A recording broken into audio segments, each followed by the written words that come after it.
Okay, we'll get started again. There was one question that came up.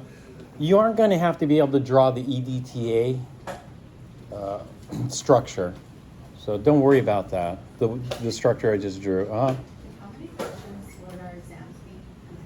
How many questions? Around 15 or so. 15. It varies. You know, it's going to be a mix of multiple choice and free response. This first one is not going to be a full 50-point exam. The first one, we're only doing the first 3 sections of chapter 24, so it's going to be a smaller. It's like a quiz. So the quiz will be like some nomenclature stuff and other things. Next week. After I finish say I'm finishing chapter 24 now, so you'll have a week, and then next week, like on Monday, we'll have the quiz. Okay? Chapter 24. The chemical reaction stuff, I'll talk more about that as we progress through the semester. So we're not going to have a test for that yet. All right, any other questions?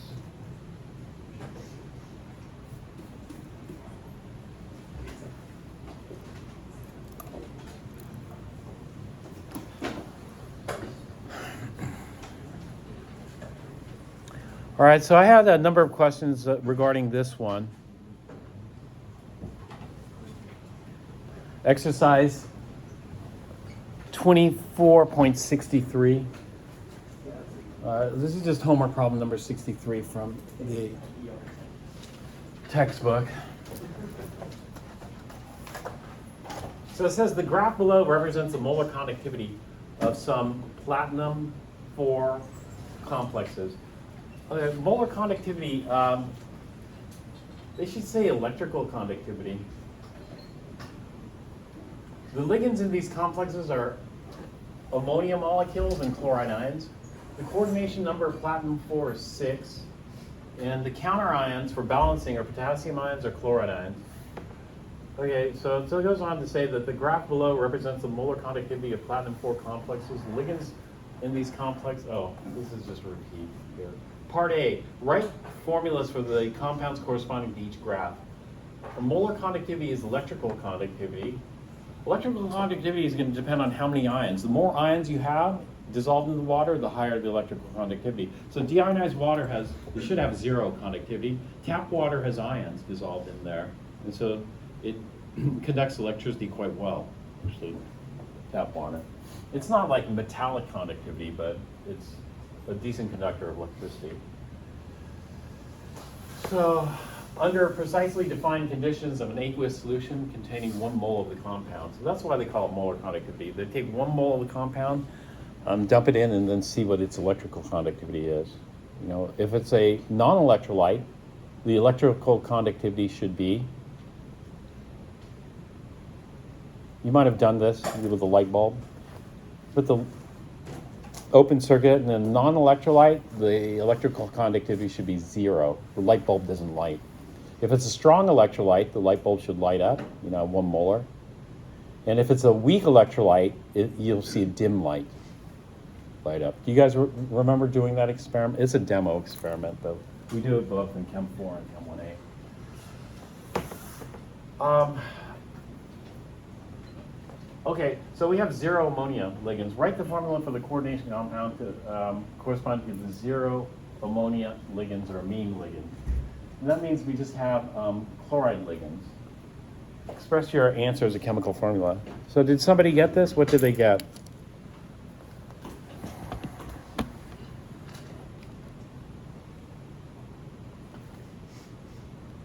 I can't write on this, can I?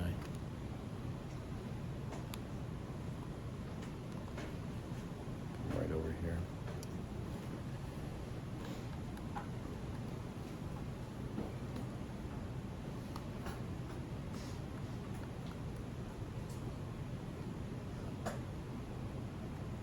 We don't need parentheses around the chloride ligand.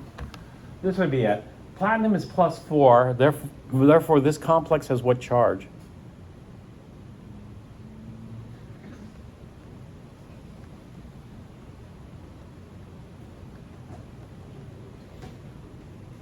So +4 plus a 6 times a minus 1 gives us what charge?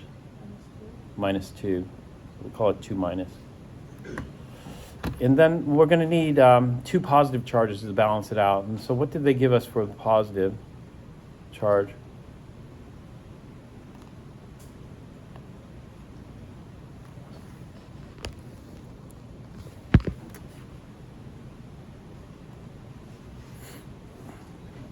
Potassium ions.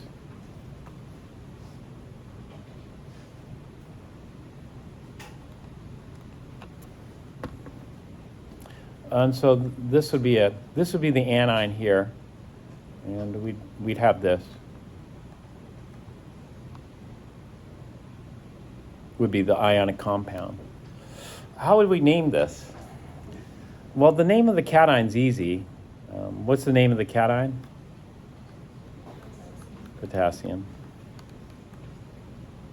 The anion is a bit more complex, so name the anion for me. Hexachloro or chlorido, either. Hexachloro, platinum or platinate? Platinate. Roman numeral 2 or Roman numeral 4? 4. So this would be called potassium hexachloroplatinate 4. And it would be a neutral compound. This would be the hexachloroplatinate 4 ion here.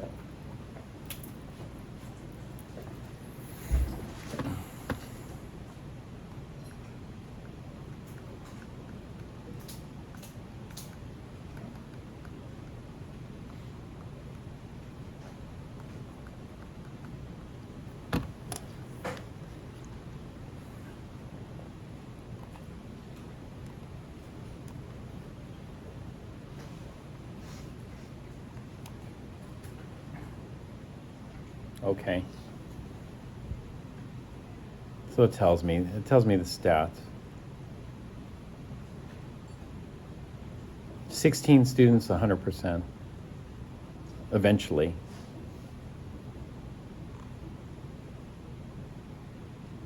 Different formulas that people wrote.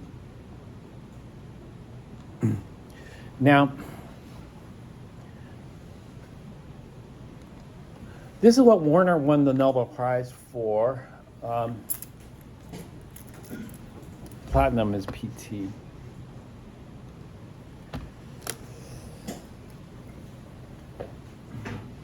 If you dissolve this in water, how many ions am I going to get?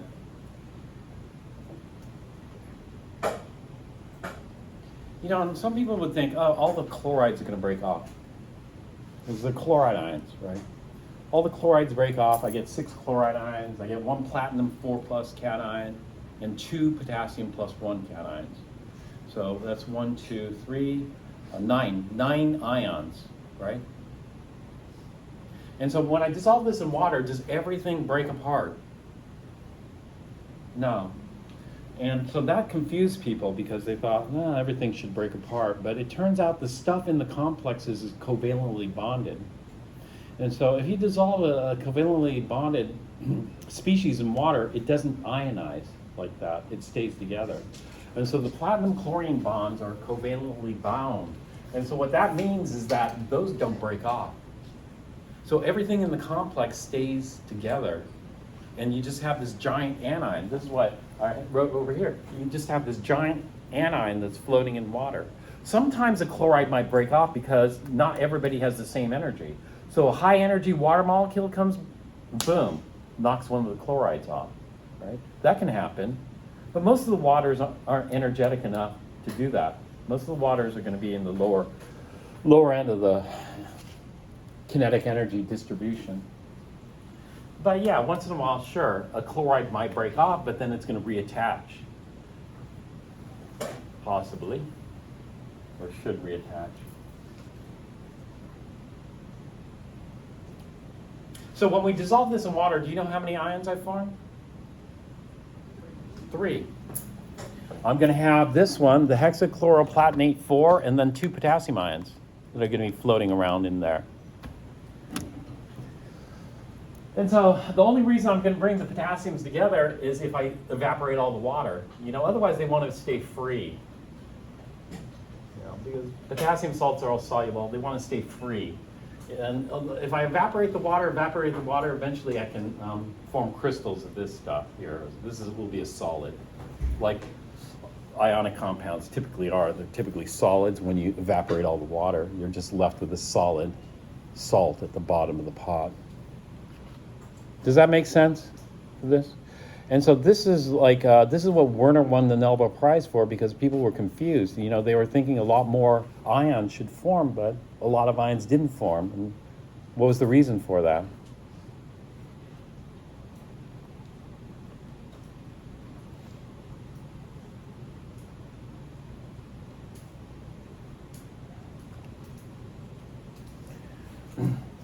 Write the formula of the coordination compound corresponding to one amine ligand or one ammonia ligand. Okay, now we have a ranking of the ligands. When we're dealing with transition metal complexes, this is only one type of Lewis acid-base reaction. We have many Lewis acid-base reactions that can occur, but we have something called it's called the spectrochemical series, or just ligand strength.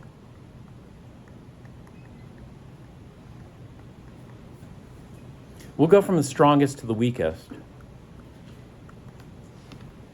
in complexes.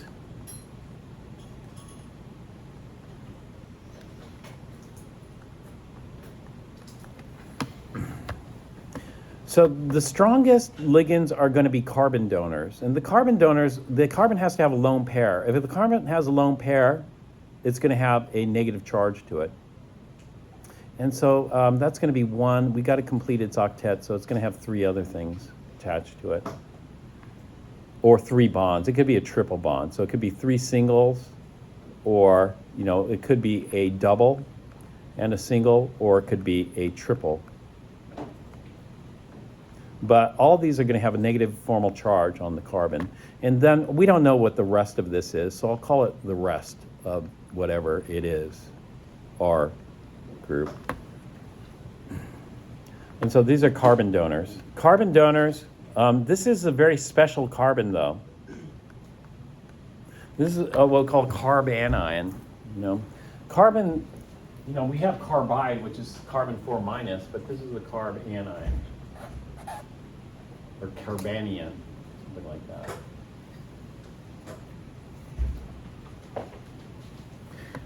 The next strongest will be the nitrogen donors.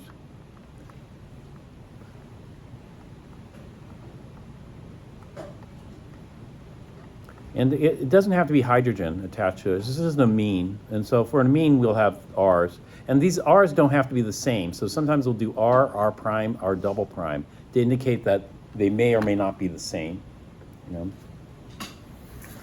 And then, of course, we could have double bonds here. If we have a double, they'll have one single. Or we could have a triple.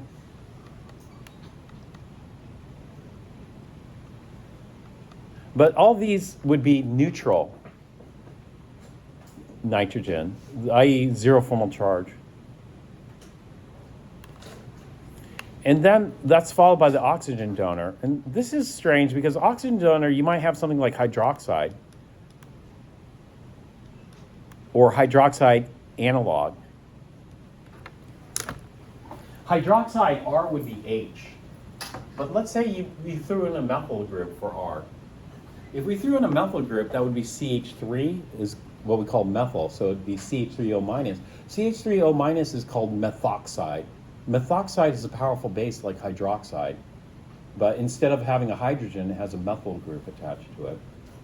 And so we have analogs or derivatives of hydroxide, just like we have analogs or derivatives of ammonia. Those we call amines, and the hydroxides, they don't have a name for that. At least I don't recall a name for it. It just looks kind of like hydroxide. Or we could have things that are like water. Things that are like water would be like this. It'd have 2 lone pairs and 2 R groups. Water, R would be H, R prime would be H. But we could have other things that behave like it. And so in this case, if you had a choice between having a negative formal charge versus a 0 formal charge, which one should be stronger?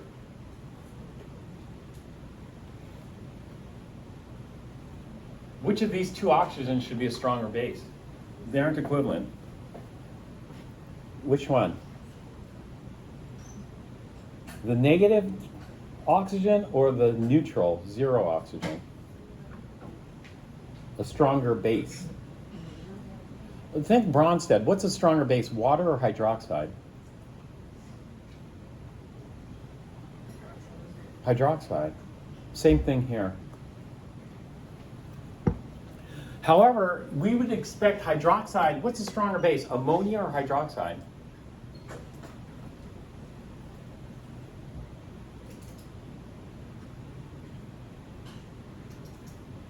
People should memorize the strong bases. You have the 7 common strong acids memorized? No?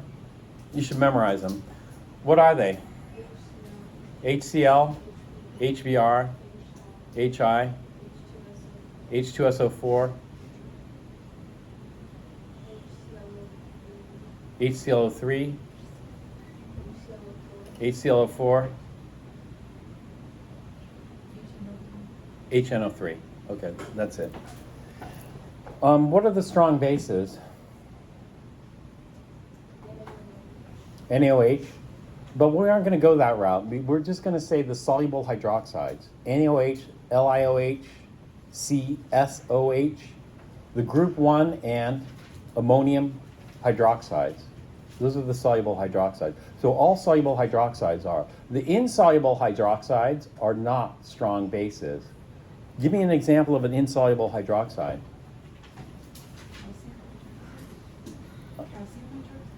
Calcium hydroxide is soluble. Sorry. The soluble hydroxides are group 1, ammonium, calcium, strontium, barium.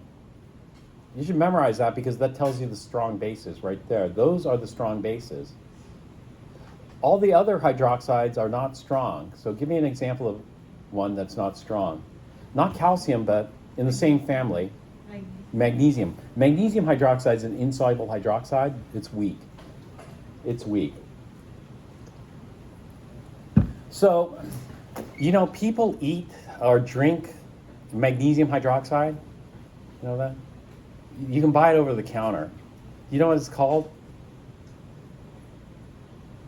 Milk of magnesia. It's not very soluble, so when you drink it, it's a paste. It's like a paste. It's not like a liquid. It's a paste because it's insoluble. You can drink or eat magnesium hydroxide, but would you want to eat sodium hydroxide?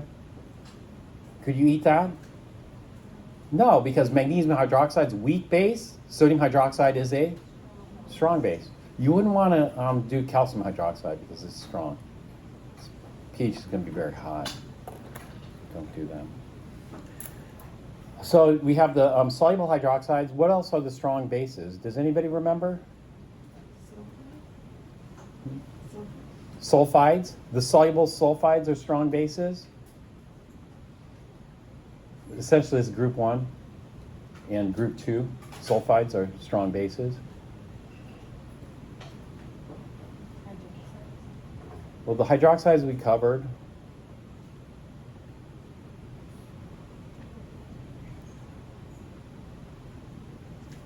We could go on the soluble oxides. Most oxides aren't, like rust. That's not a strong base. But if it's soluble, like sodium oxide or potassium oxide, yeah. Or something of those derivatives. And the other one, the amides. There are more, but those are the common ones. Amides, hydrides, they're all strong.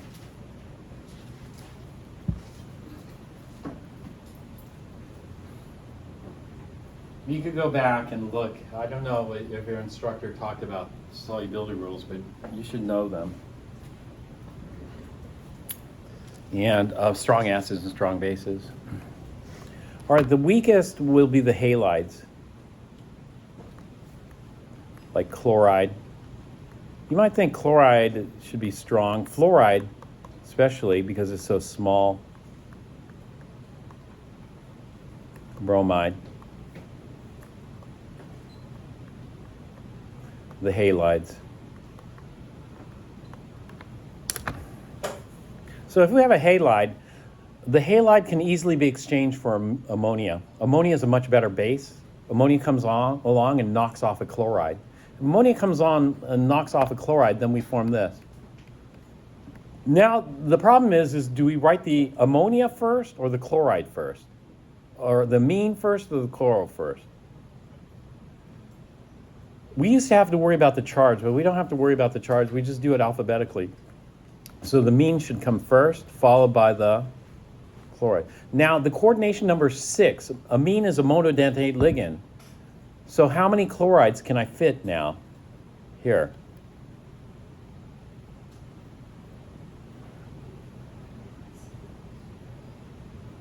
How many chlorides can I fit now? Just 5. Because ammonia is going to take up one space. And so here I'll have my platinum. Rather than having a chloride here, I'll just have an NH3. And then 5 chlorides. Or chloros, I should call them.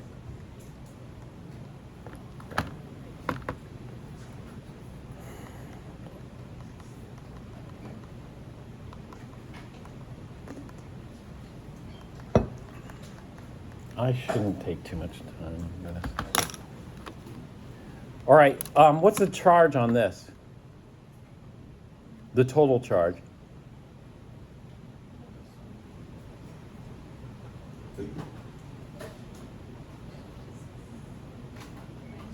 -1. And then to write the compound, the neutral compound, I only need 1 potassium ion for this. And so name this for me.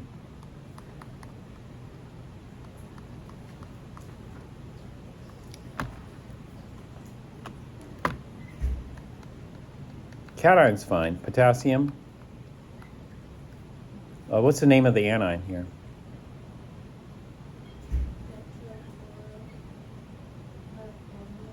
Okay, does the chloro come before the amine or the amine? Okay, so this will be amine with 2 M's, and then pentachloro. And then platinum or platinate?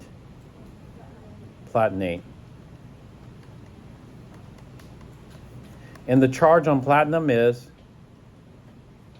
4. It didn't change, so Roman numeral 4. So potassium, amine, pentachloro, platinate. 4.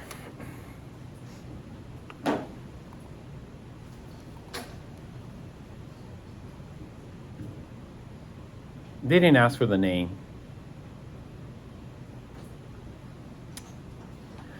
Now they're not following their rule. Or maybe they are, I don't know. Here they wrote the chloro before the amine. And so they're saying C before N. That used to be the old rule, but it depends on how you write the formula. Remember I was talking about the order of the atoms? Like NH3 I don't like. I like H3N better. So some people might write it H3N rather than NH3. That would change its ranking or ordering alphabetically, right?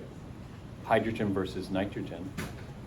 And so I don't like that. I'd rather just do it off the name. So they said also accepted is if we do the amine. Now, do we need the parentheses around ammonia? If we had more than 1, yes. If we only have 1, maybe, maybe not, you know. It depends if any confusion can come about. And so if anybody would get confused with this, they might think we have a nitrogen ligand and a hydride ligand, or 3 hydride ligands. And so if any confusion might come about, then we put parentheses around these. But in this case, probably no confusion would come about. And so it's not absolutely necessary, but they did, so we'll do it.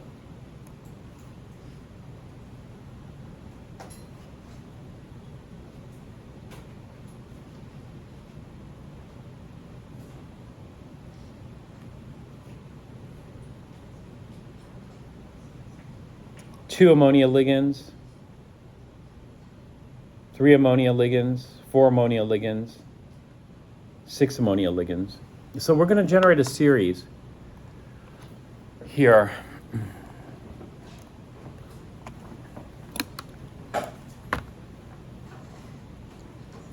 And so if we go with 2 ammonia ligands,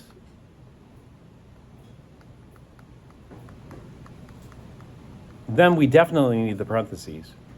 But we don't need the parentheses around chlorine. How many chloroligands are there?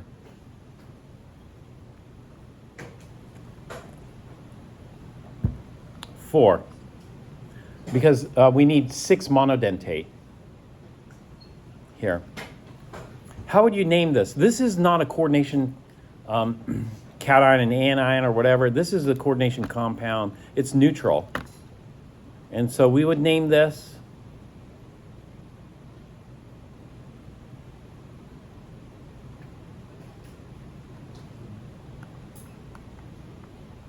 diamine tetrachloro platinum or platinate? Platinum for molecule. So if this is a polar molecule should dissolve in water. This is going to be a polar molecule. This should dissolve in water. But, molecular compounds are what we call non-electrolytes, unless they're, weak acid or weak base. But they're non-electrolytes. Non-electrolytes mean they don't break apart. They don't ionize. And so if you dissolve this in water, what do you form? You just form molecules of this, just floating around in water. They don't break apart. So the electrical conductivity of this should be 0. There should be no ions here. These chloride ions, they look like chloride ions, but they don't come off. These are covalently bonded to the platinum. And as such, this whole thing just stays together as this ball kind of thing here. So if we were to draw out the structure, we have platinum. This is 6 coordinates, so it's octahedral. And then we have 4 chloros. Now, we have different positions for the chloros that we could put, and 2 amines. And so this is what we call one isomer. Isomer is the same formula, but different structures.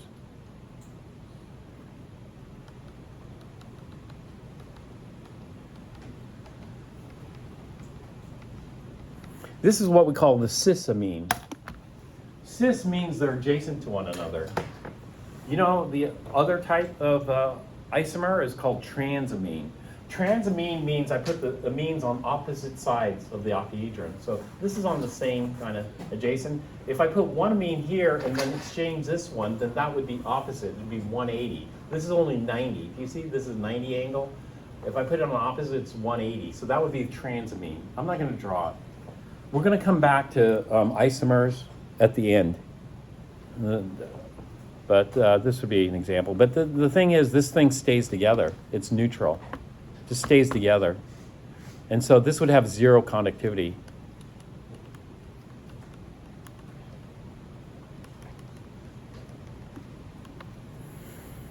And then if we go 3 amines, how many chloros can we fit?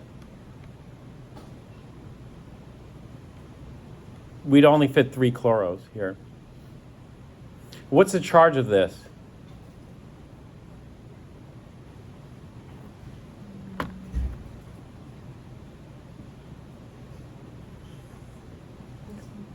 +1. And the counter ion for this one will be chloride, I think. Let me see what the counter ion. Counter ion would be just to balance out the charge.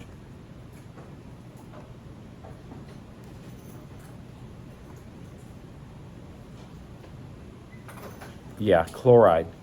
So they want us to use chloride here. So to make this a neutral compound, this is the cation. This is a complex cation. We're just going to use a normal anion. The normal anion is just going to be chloride. How many chlorides would we need to balance out the charge of this cation? 1. But these chlorides are not the same. If I dissolve this in water, what forms? Well, most chloride salts are soluble.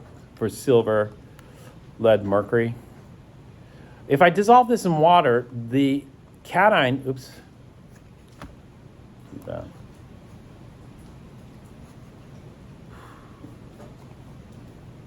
Oh, don't crash on me.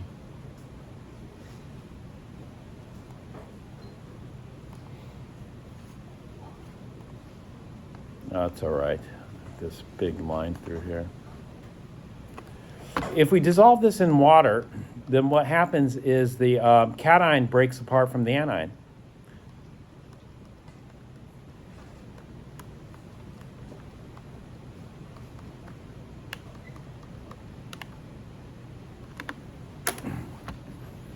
And so out of the 4 chlorines, 3 of them are covalently bonded to the platinum, and 1 of them is ionically bonded. The ionically bonded chloride breaks off. Let's name this complex here. What is this complex named?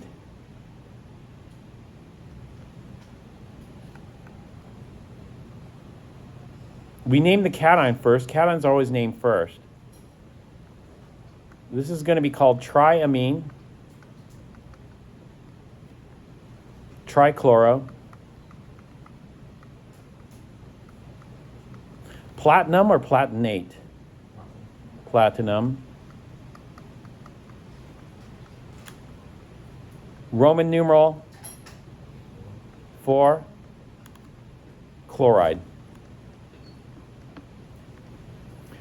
All right, so do you see this?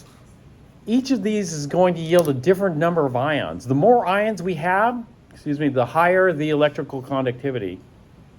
So if we go back to this graph, oops.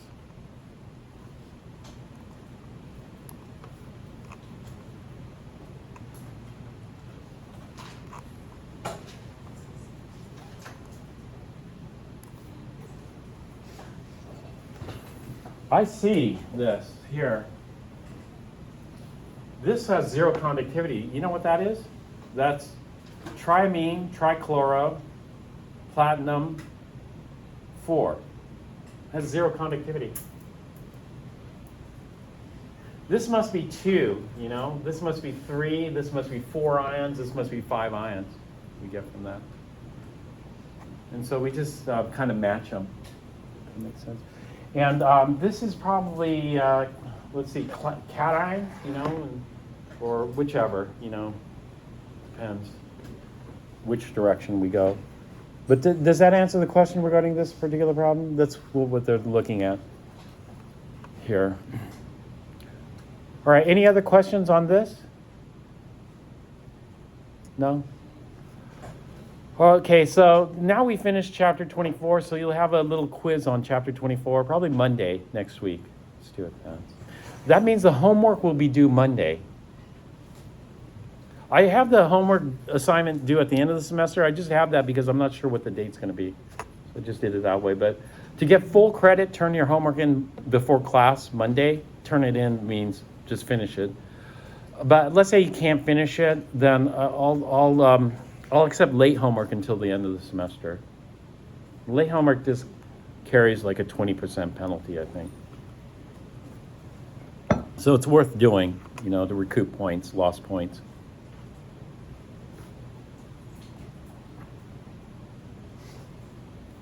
All right, I lost my notes here, it looks like.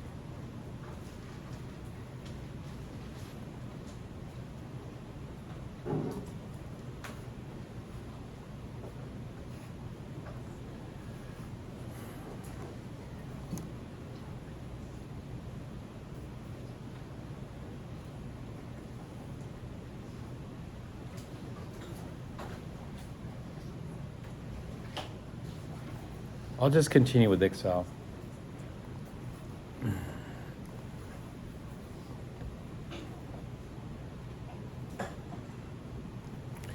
So what we're doing is we're going to move from chapter 24 to chapter 16. And chapter 16 talks about chemical equilibria.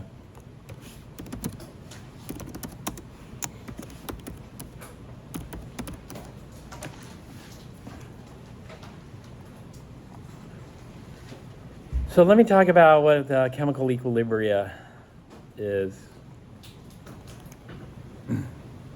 Here. And so essentially this is going to be Chem 1B stoichiometry.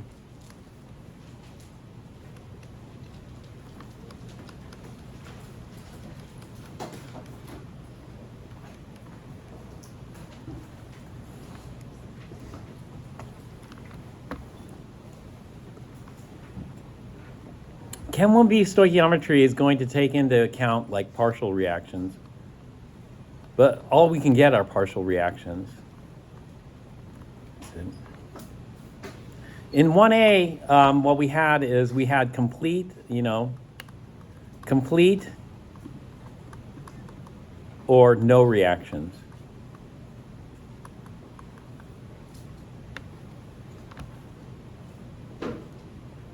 So we're going to set up things differently in Chem 1B for stoichiometry. We're going to use the ICE table method for doing our stoichiometry calculations. We could have done this in Chem 1A.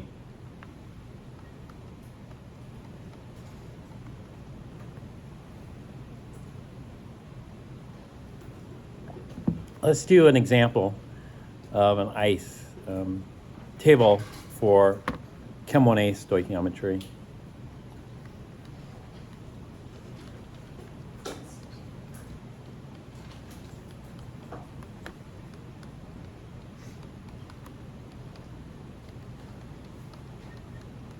Sodium hydroxide and water produces what? Sodium hydroxide and hydrochloric acid. No, sorry, not water. Sodium hydroxide and hydrochloric acid produces what? That produces sodium chloride and water. Water is liquid. If I leave this blank, blank means aqueous. The state, if state is blank,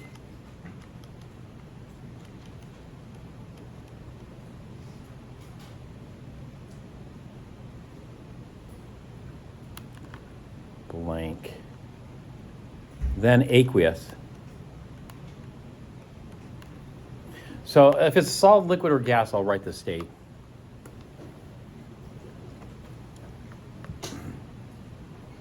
So I stands for initial, and I'm going to make this easy. We're going to go with moles.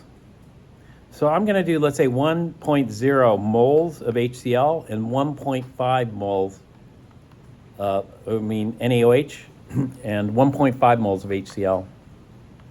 And then this is going to be 0 moles of sodium chloride and 0 moles of H2O liquid. But this is aqueous, so we already have a lot of H2O in there. And so I'm just going to put a dash through there. But essentially, it's 0 extra moles.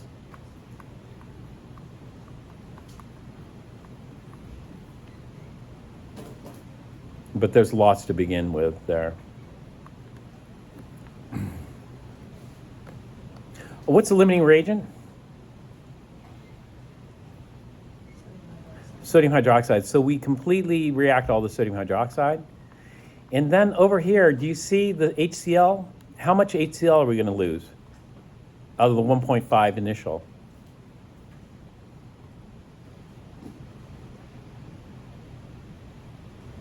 One. So this is going to be minus 1.0 moles. It's a 1-to-1 mole ratio. We call this minus X moles. Minus X moles here. X is 1. X is based on the limiting reagent. And how much sodium chloride are we going to gain? Plus. Look at the stoichiometry. Everything's 1-to-1 mole ratio. So it's going to be plus 1.0 moles. And then we're going to get plus 1.0 moles of extra water. There's lots of water there already, though, from the aqueous solution. And so by the end of this is called the change. And then by the end of this is the end or equilibrium. Actually, it's equilibrium, but essentially it's the end of the reaction. What are we going to be left over with? How much sodium hydroxide are we going to have at the end of this? None. How much leftover HCl are we going to have? 0.5 moles. And we're going to end up with 0 plus 1 gives us 0. I mean, not 0, gives us plus 1, or 1 mole.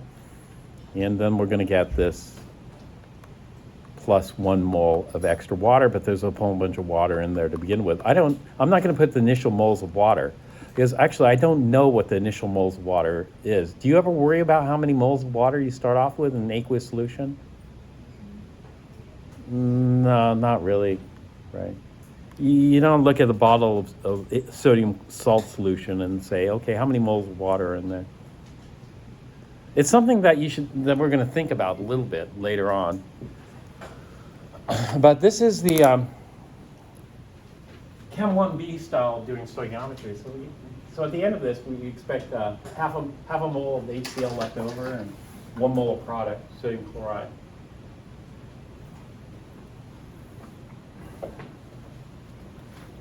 All right, this is an acid-base reaction. This is a strong base. Sodium is a soluble hydroxide. All soluble hydroxides are strong bases. Sodium, potassium, lithium, cesium, rubidium, calcium, strontium, barium, all those are strong bases. HCl is a strong acid, hydrochloric acid. But what happens when we have a weak? When we have weak, the driving force isn't as strong. You know, let's take a weak. What we're going to do is we're going to take a weak base. In this case, ammonia. It's a pretty weak base. And then we're going to take a weak acid, water. And this is ammonia aqueous. And what should this form? So this is our weak base. This is going to be our weak acid. Water is amphoteric. Do you know what amphoteric means?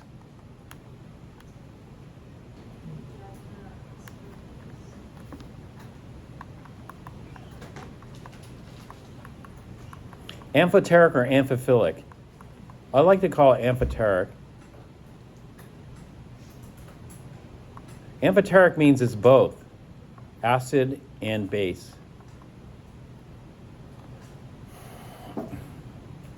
It depends on what you react it with. In this case, if we have a base, then water is going to be the acid. If we react water with an acid, then water will be the base. Okay, and what's going to form? This is a Bronsted acid-base reaction. What forms? NH4 and OH. Ammonium hydroxide, essentially, that's what we're going to form. Ammonium hydroxide is a strong base. But we're going to do it this way because this is going to be a weak acid. And hydroxide is a strong base. The ammonium hydroxide is a strong base. But what we want to do is we want to go from weaker to stronger or stronger to weaker. Well, let's compare the two bases. We have ammonia here and hydroxide here. So what's a better base, ammonia or hydroxide? Not Lewis. What's a better Bronsted base? Ammonia or hydroxide? Hydroxide. So we're going from a weaker weak base. Actually, I'll just say we're going from a weak base to a strong base, which means that the reaction is favored in the opposite direction.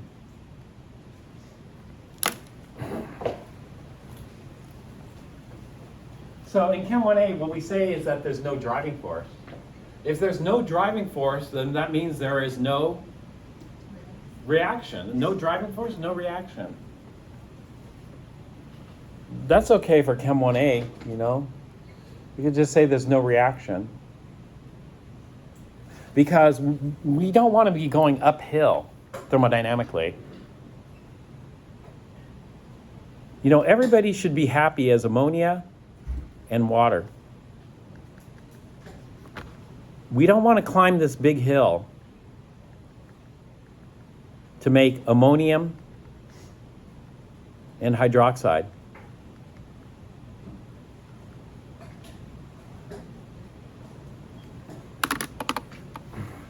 Why bother? Why bother climbing up this hill? Too much work, right? Too much energy. But that's assuming everybody's just like you in the population. Is everybody just like you? I don't want to climb that hill. I'll just stay down here. Why expend that energy to climb that hill? Not worth it.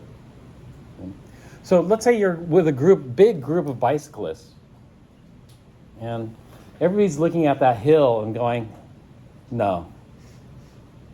But is everybody thinking just like you? No. In fact, not everybody is thinking just like you, nor does everybody have the same energy as you. Does everybody have the same energy as you? No. In fact, what do we see? We see a diverse distribution of energies. So even though you might think that there's no way, the climate, there's going to be a small population of that group that's going to do it, regardless of what you say, right? They're going to go ahead and climb it.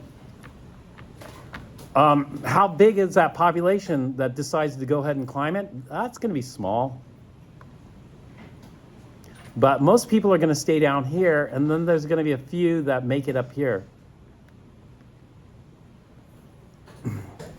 In this particular situation, greater than 99.9% of the population stays down here, and less than 0.1% of the population makes it up.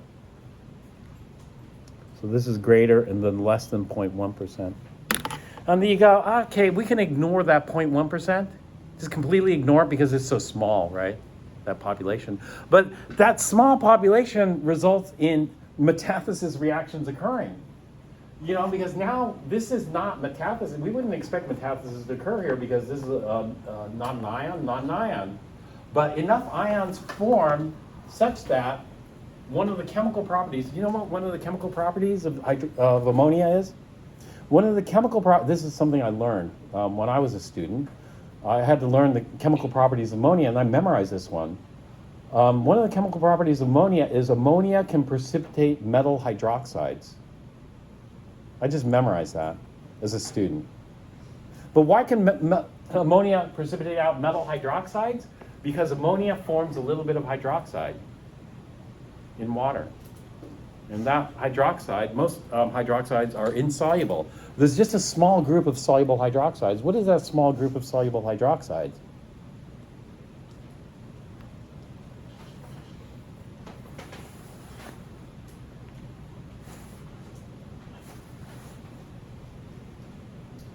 That small group of soluble hydroxides are the group 1, lithium, sodium, potassium, rubidium, strontium, whatever.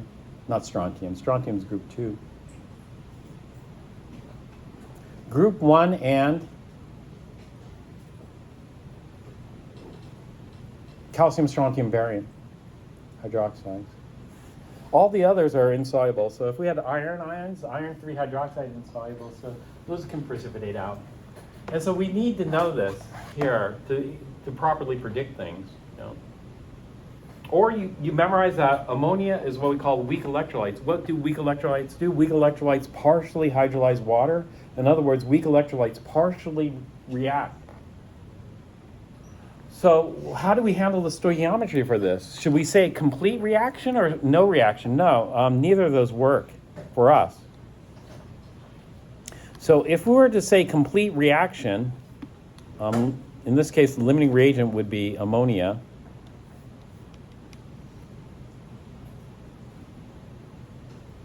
It's not going to work.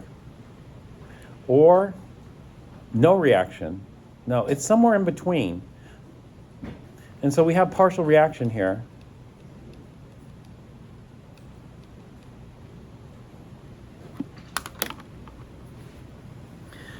One way to experimentally determine how much reaction we have is measuring the pH. If we measure the pH, then we can relate that to something called the pOH. You know, pH is the power of the hydrogen ion concentration. pOH is the power of the hydroxide ion concentration. So if I know the pH, let's say the pH were 9. If I know the pH and the pOH have to add up to 14. So if the pH is 9, then the pOH must be 5. You know? So it's pretty easy to determine. And then we can figure out what the hydroxide ion concentration is. So this is easy to measure. But do we have to measure it for every single reaction? If I want to know how much reaction occurs, does that mean I have to measure the pH of everything? Or let's say it's not even an acid. Let's say it's something else, or a base. If it's something else, how do I measure it? Do I have to measure everything? And so the question comes out that how do we deal with this? And so this came from observation, experimental observation.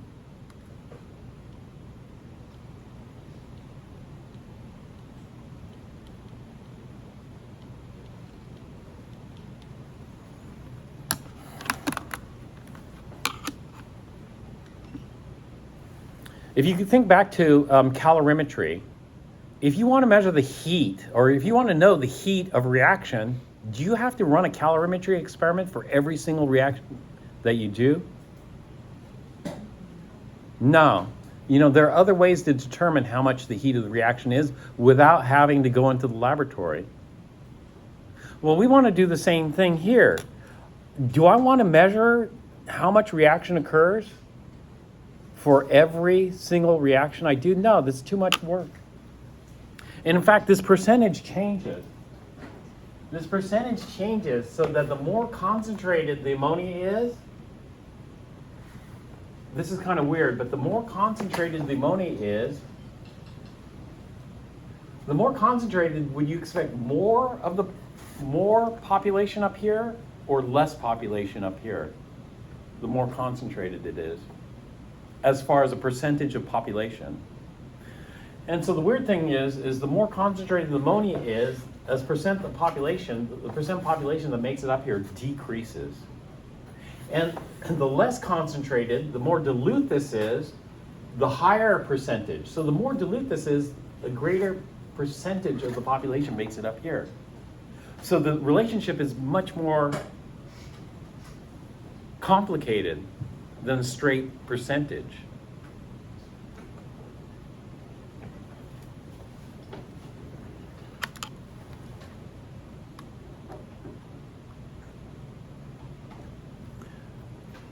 So how do we deal with this?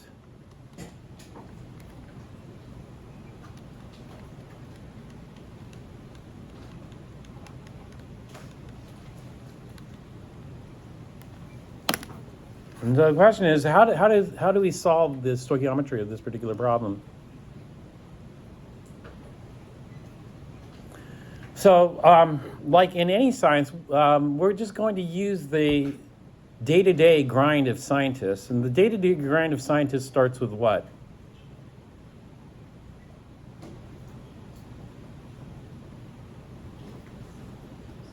Observation?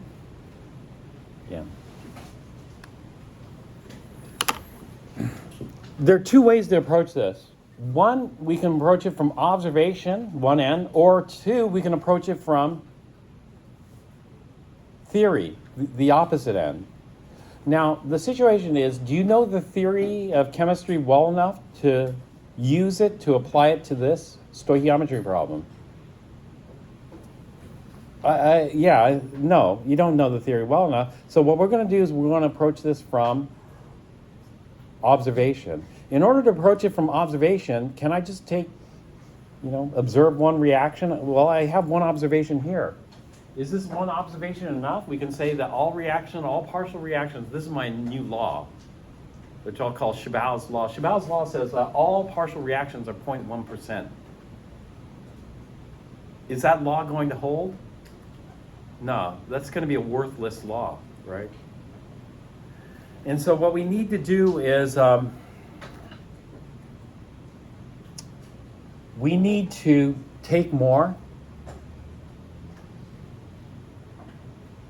We need many more what?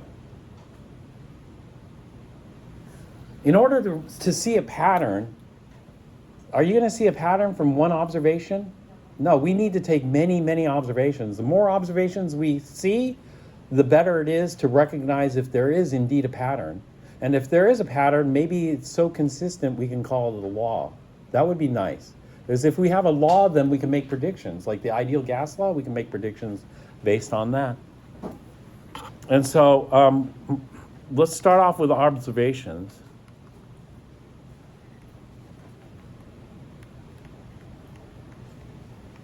We're trying to do an empirical approach to a law, you know? And this is it. We're just trying to get an empirical approach rather than a theoretical approach to a law. Empirical means what?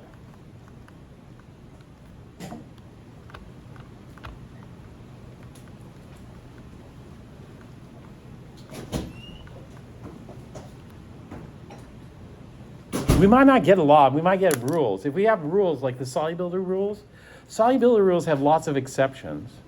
So the solubility rules are, we wouldn't call them solubility laws. The law should hold up to much more scrutiny than rules do.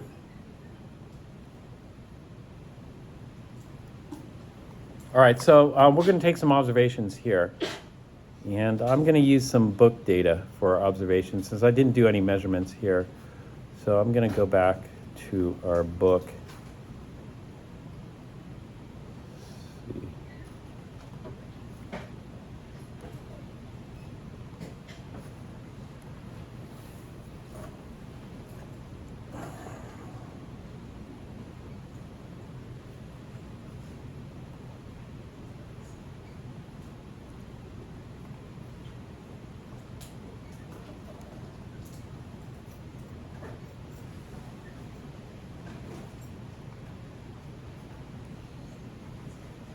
Let me take some data from section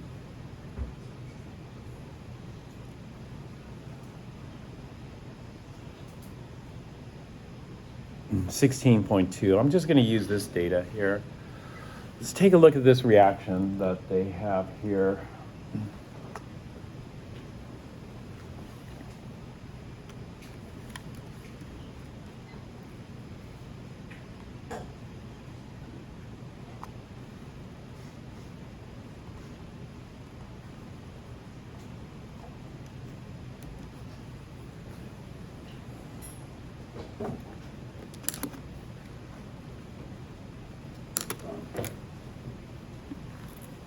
All right, this one is, you know, even though this is the 12th edition, there's always mistakes. You got to worry about that. And so whenever we deal with books, you know, just like people, you know, people make mistakes, but this is why we have editors and other stuff. You know, this is minor, just a charge. But anyway, it's what kind of reaction is that? So what types of reactions are there? Metathesis, is this a metathesis reaction? No. Is this a Bronsted acid-base reaction? No. Is this a Lewis acid-base reaction? No. You know what kind of reaction this is? It's a redox reaction. How can I tell it's a redox? Because the oxidation states change. That is, the charges change. So the copper started off at 2 plus and then goes to 1 plus. So definitely copper gained an electron. If something gains an electron, then we call it an oxidizer or reducer. Do oxidizers take electrons or do reducers take electrons?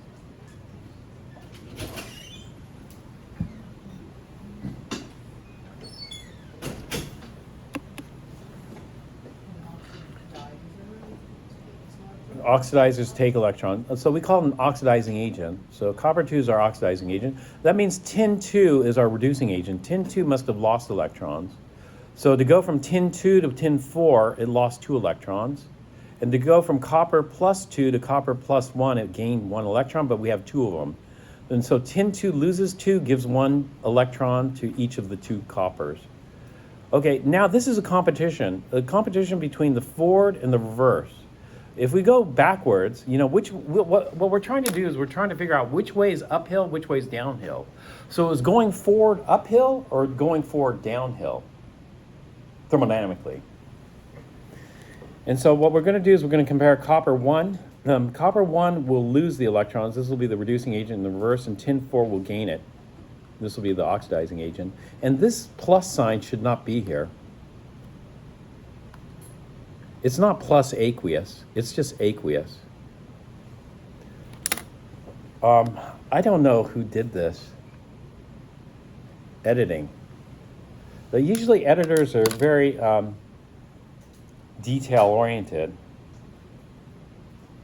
But this missed this. The editors didn't catch it. So anyway, which one do you think is a stronger oxidizer? Copper 2 or tin 4? I don't know, because a plus 2 on copper could be different than a plus 4 on tin. And so typically what we'll do is we don't have to have this memorized, we don't have to have it theoretically done. We just go to what chart?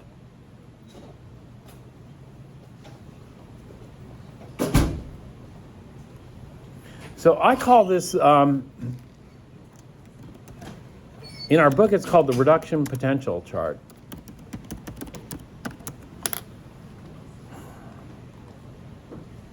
And we need one that's not too small.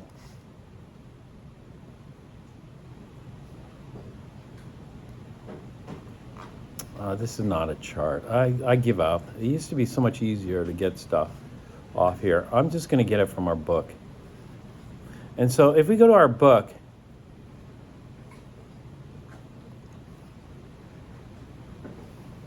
what page am I on?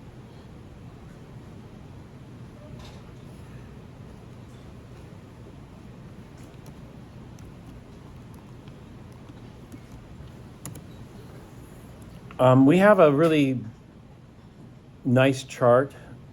It's an appendix. You know what appendix it is? In D for data. So we go to appendix D, we scroll down. Scroll down. This is thermodynamic data here.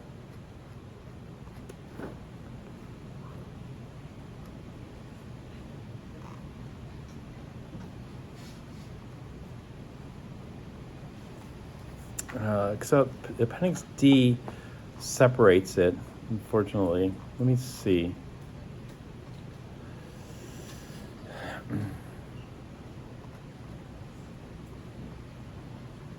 Scroll down here.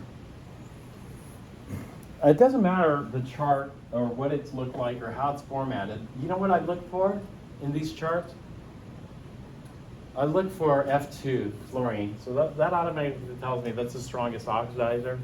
So what I'm trying to compare is I'm trying to compare copper 2 versus tin 4. So fluorine's at the top, and then I'm going to scroll down until I hit copper 2 or tin 4. So scroll down. Here, I see copper 2 here. Okay, where's tin 4? So I'm going to scroll down more. And I see tin 4 here. Oh, this is tricky because now I see 2 copper 2s. So which copper 2 should I use? Well, if I look at this copper 2 produces copper 1. However, this copper 2, which is a much stronger oxidizer, doesn't produce copper 1. This copper 2 produces copper metal. And so normally we use the stronger of the two. The stronger of the two would be this one because it's close to fluorine. However, for this particular reaction, it doesn't go all the way. This one only goes to copper 1. But regardless, it doesn't change the ordering. So copper 2 is a stronger oxidizer than tin 4 here. This is from appendix D data. And so what we have here is OA stands for oxidizing agent.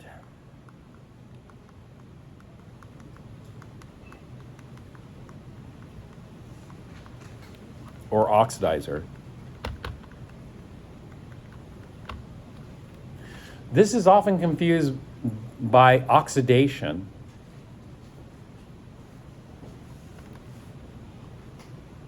Is the oxidizing agent or the oxidizer oxidized? No. Let's say there's a thief. If there's a thief or a pickpocket, was the thief or pickpocketed themselves? No. And so this is a case where there is a victim and victimizer thing. The oxidizing agent or the oxidizer would be the victimizer, and the species oxidized would be the victim. So this is the victim of copper 2 would be tin 2 here. And so we're going from stronger to weaker oxidizing agent. And RA stands for reducing agent or reducer.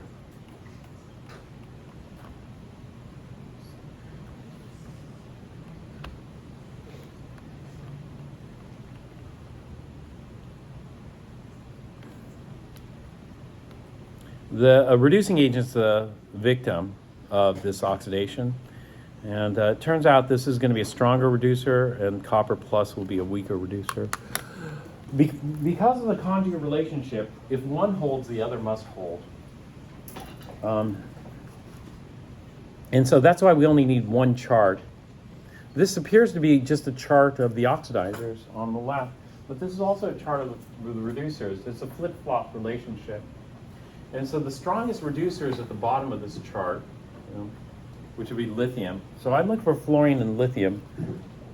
So if I go down here, here's lithium.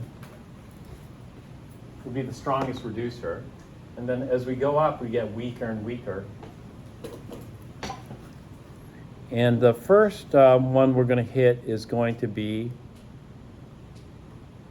tin 2. Here.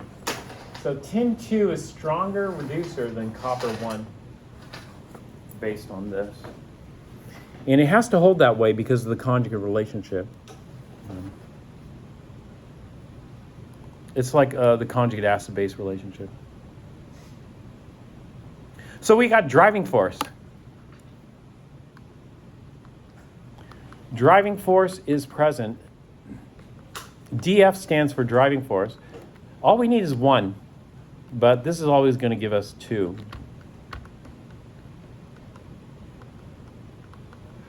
Based on driving force, this is how I like to divide reactions. So in Chem 1A, what would you say? You'd say, hey, this is got a driving force, therefore let's go ahead and do the stoichiometry. So this is the way we do it in Chem 1A. Okay, we'd make sure, okay, this is 2 coppers, 2 plus a tin 2 plus yields 2 copper plus a tin 4. Hey, wait a minute though. I have 2 coppers and 1 tin. Shouldn't this be double? Shouldn't this be double? I need 2 coppers for every tin. So this should be doubled, shouldn't it? Yes, it should be, but we don't have enough. This is like in the book, the analogy goes like, if you're trying to build a bicycle and you have 1 frame and 1 wheel, are you going to have enough to build a bicycle? No, because you need 2 wheels. Well, we need 2 coppers. We don't have it, but in this case it's easier because we're not building a bicycle. We're building separate units here. So what's going to happen is this is going to be a limiting reagent, excess reagent problem. That means a lot of this tin is going to go unused. Well, that's not a big deal. And so what we do is we do this. This is the initial, and then we're going to say the change. The change is going to be based on the stoichiometry of the reaction. So the change will be like this. The change is going to be minus 2x minus x. And so we need twice as much. X is going to be whatever, how much change we're going to have. And then over here, we're going to have plus 2x and plus x. So, hey, we have a driving force here. And the driving force is going to tell us we should have reaction. And if we have reaction, then we're going to consume the limiting reagent. And so what is the limiting reagent here? Is it copper or tin? We don't have enough of what? Which one? We don't have enough of the copper. And so this is we're going to consume all the copper. So minus 2x is equal to minus 0.100.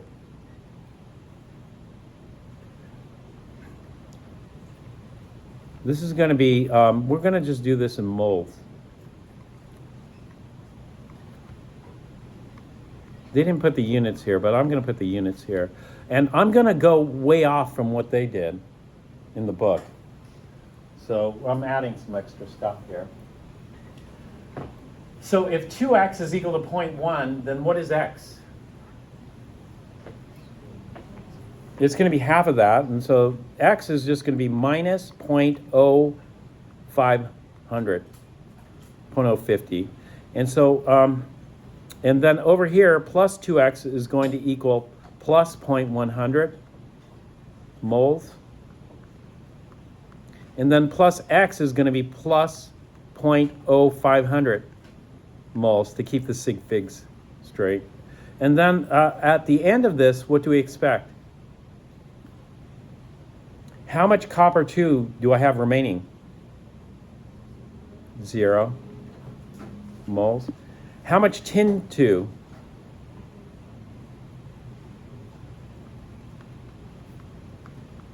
.050 moles.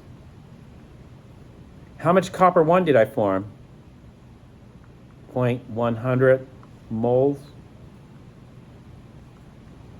And how much tin 4 did I form? 0.050 moles. And so we're done. Here. In other words, the theoretical yield of copper 1 is 0.100 moles. The theoretical yield of tin 4 is 0.050 moles.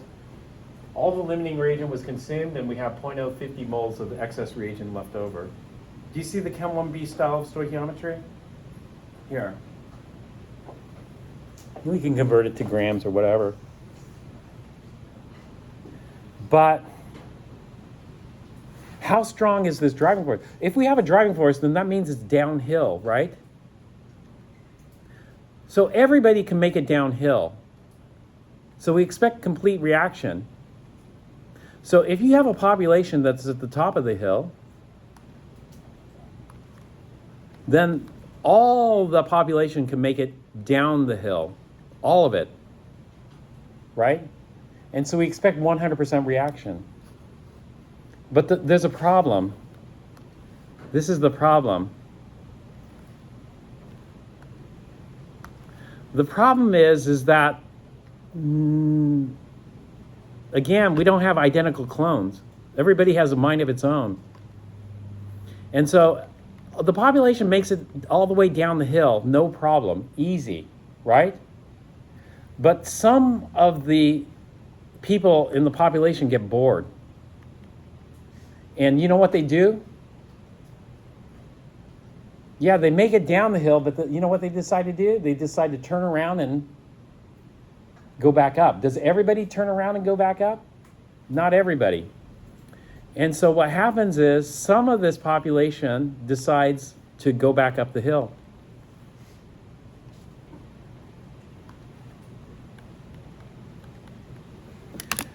But you say, no, stop that. Stop that. Everybody go down the hill and stay down the hill so my stoichiometry works out so nicely. But they don't. They don't. And so no matter what you do, this is it. This is the end. You can't stop it because this is what we call a dynamic equilibrium. These people, they're so bored they just go up and down the hill. You know, because this is their whole universe. This is their whole life. This is their existence. And so anyway, if you're like that, maybe you don't want to stay down here and relax. Maybe you'll want to go back and forth. And so this is what we call a dynamic equilibrium.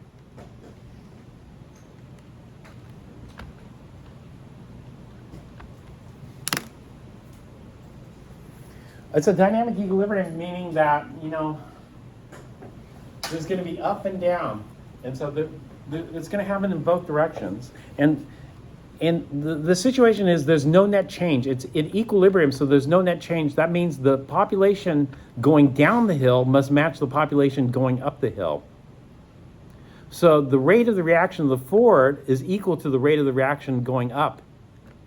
And therefore the population remains constant. So the population at the top of the hill is constant. And the population at the bottom of the hill is constant. So this is truly the end of the reaction. If the population were changing, then we wouldn't have the end of the reaction. There'd be continued reaction. And so the population cannot change. And so this is constant too. And so again, the population at the top of the hill and the population at the bottom are the constant. However, there's a group that keeps going up and down the hill. And so this is the dynamic part, the rate.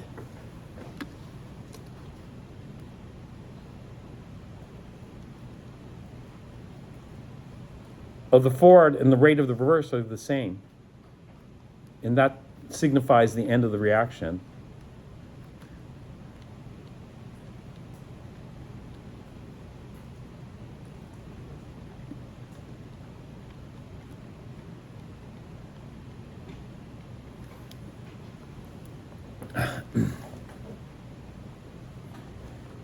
So,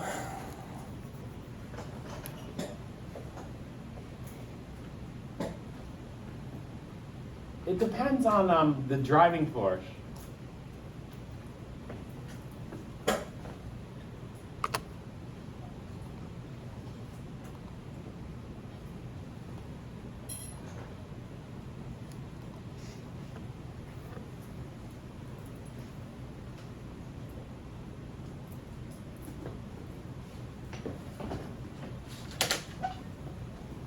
This is down the hill. The copper 2 plus going downhill to tin 4. Is that a big drop? Do you see they're right next to each other? That's not a very big drop. In Chem 1A, what we have is we have a huge hill. If you have a huge hill, let's say copper 2 plus up here, and then it drops down precipitously. You're falling off a cliff. Well, I don't like to think about falling off too far. Falling off a little bit, but let's say we just keep falling down, falling down, falling down, falling down, falling down. And then we end up down here. And this is a huge hill. So the bigger the hill, the smaller the population that's going to climb back up. See that? Pretty soon the hill gets so big that the population is so small it's negligible. And therefore we have complete reaction.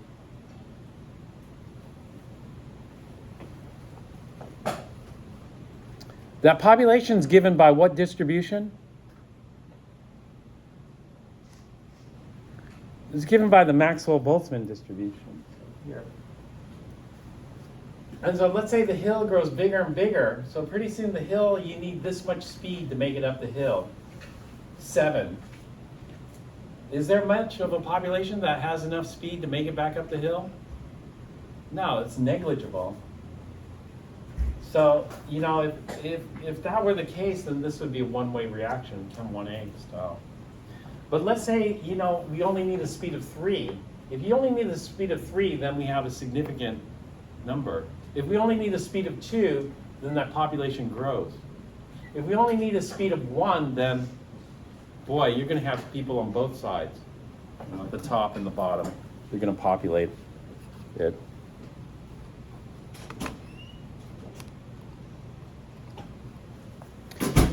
So what we're going to do is we're just going to measure this. You know, we expect a driving force there, and let's go ahead and take a look at how much of the change we ended up with, or how much change we end up with.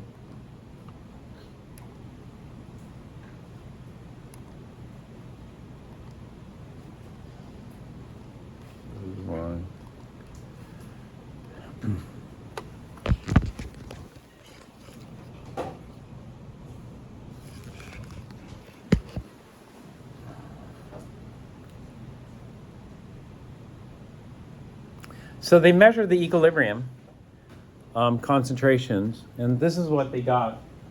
Let's go ahead, and I'm going to write it in here, 0.0360, 0.0680. 360, 680, 640, 320.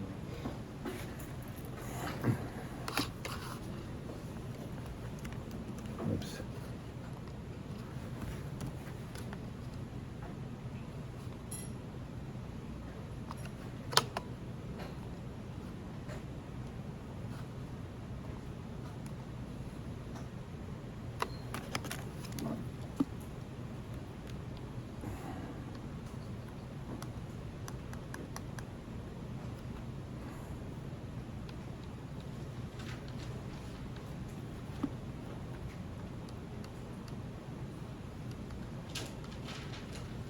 We are going to measure this experimentally. I'll just write it in here.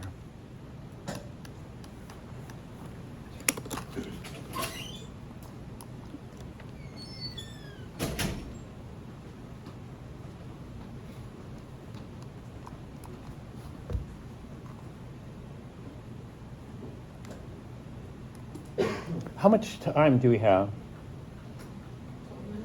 12 minutes? Okay.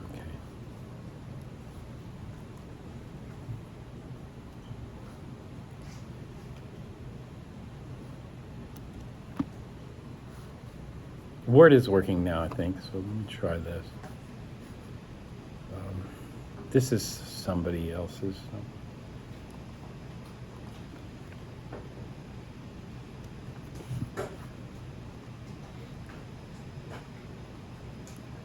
It's,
the change, we got to figure out what the change was. So if I started off with 100 and I end up with 36, what was the change? So start at 100, end up at 36. We lost minus, yeah, 64. 64 plus 36, it adds up to 100. So this is minus 0.064.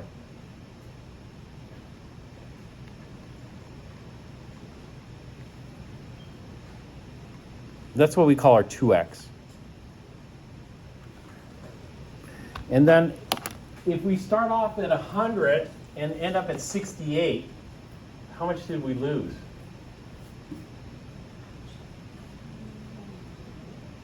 $32.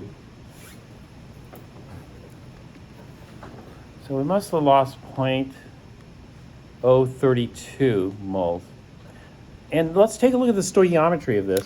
That means x is 0.032 and 2x is 0.064. Does that make sense?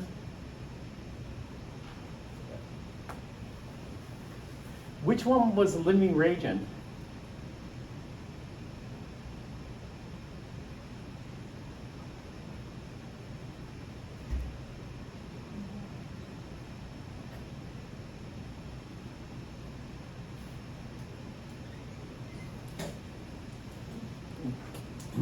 Is it the copper that's the limiting reagent or the tin that's the limiting reagent?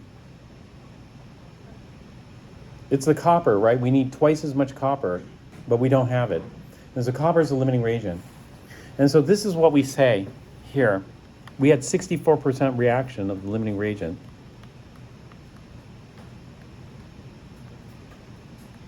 We always base the percentage reaction on the limiting reagent because we could have a ton. Let's say I had 1,000 moles. If I had 1,000 moles of tin, that's a huge excess. But if I have 1,000 moles of tin, then only a very small percentage of that 1,000 moles would react, right? And so the excess reagent depends on how much excess you start with. If you have a huge excess, you're going to get very little. If you have a minimal excess, then you're going to get a lot more. And so when we're thinking about percent reaction, this is based on the limiting reagent. 64% of the copper reacted. What did we expect? We expected 100% of the copper to react. Only 64% reacted.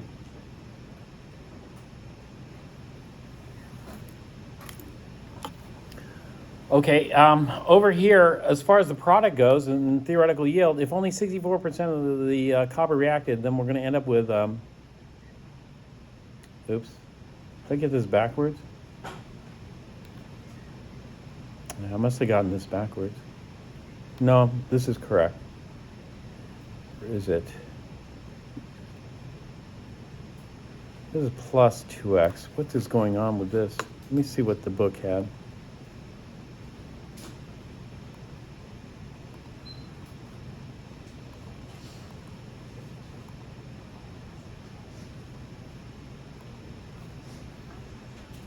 Yeah, I got it backwards, sorry.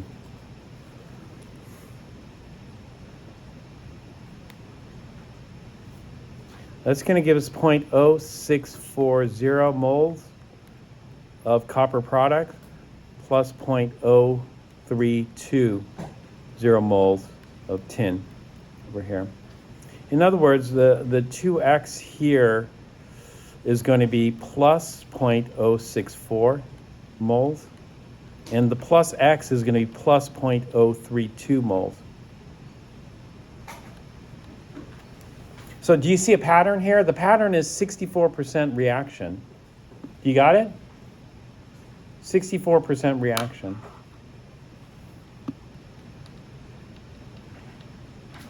This is observation 1. Now I'm going to make a law. Should I go ahead and make a law? The law I'm going to make is called the El Camino's law. El Camino's law is that we're going to have 64% of the limiting reagent react. Does that sound like a good law to you? Yeah, good enough. So we're going to test our law by doing experiment 2.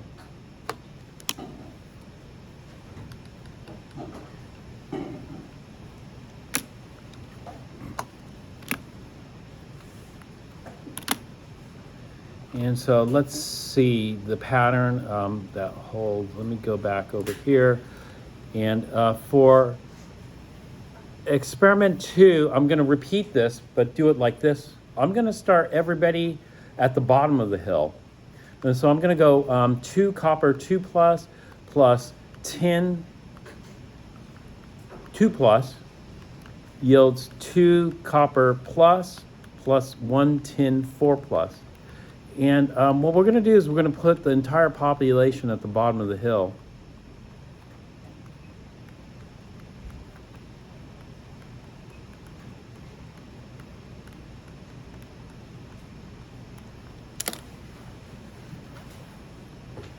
And the entire population at the bottom of the hill. Now we're going to see what percentage of the population can climb back up the hill. So if 64% of the coppers made it down, because if 64% made it down, that means 36% wanted to climb back up, right? So what we're doing is everybody's at the bottom of the hill. Now what we want to do is we want to figure out how many can make it back up the hill. So out of the population of 100 coppers, we say 64% stay down here, and then 34% of the more energetic ones make it back up the hill. So this is our prediction. Our prediction is going to be that we're only going to lose 34% here. Was that right, or 32? Was it 32? Yeah, 32%, sorry. not 34. So I predict, based on the law of El Camino, that 32% will make it back up the hill. And the change will be plus 0.032. And so at the end of this, we're going to just have a stable population of 32 out of 100 down here. And then down here, we're going to have 0.064 out of 100 down here. And so this is my prediction based on experiment 1. Observation 1.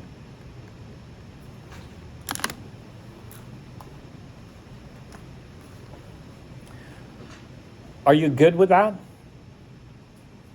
Is that okay? I mean, are you following along or not? Yeah? All right. We can figure out what it is for the tin, because this is, remember, this is going to be minus 2x. Oh, no. This is minus 2x. Is that right? Yeah. And therefore, this is going to be minus x. So that's going to be 16. Yeah. Minus 0.16. So this should be 0.84 moles. And then we should have plus 0.016. And so this is going to be giving us 0.016 moles.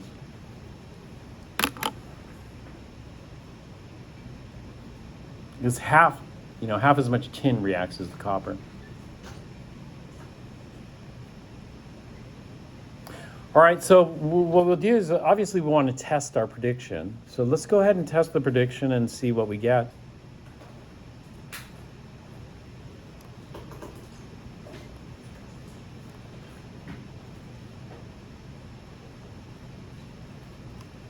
And this is what we end up with.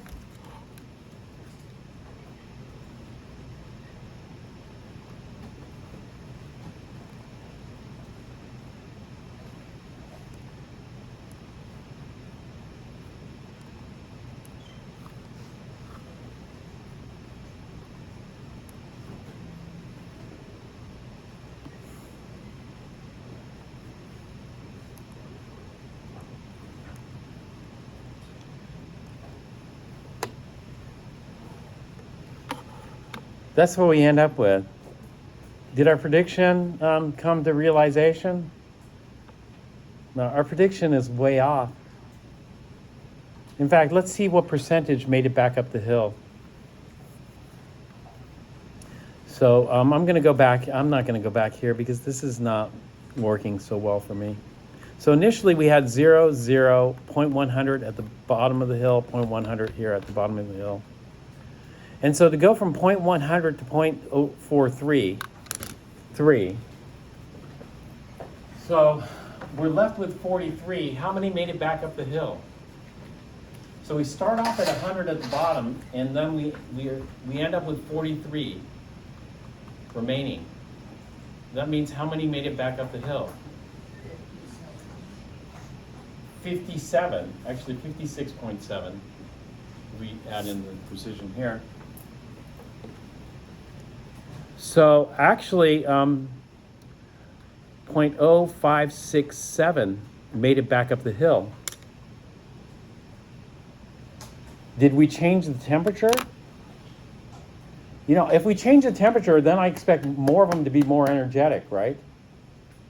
We didn't change the temperature. It's exact same temperature.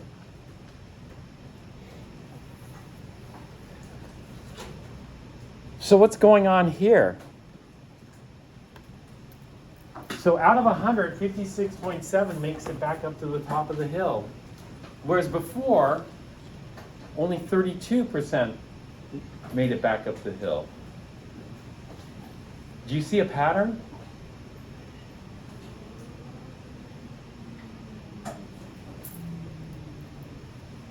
So now we get 56.7% of the population makes it back up the hill, and only 43.3% remain at the bottom of the hill. Now, why is everybody going back up to the top of the hill? Now, so we're out of time, so I'll stop here. So think about this. These are the patterns that we're trying to figure out.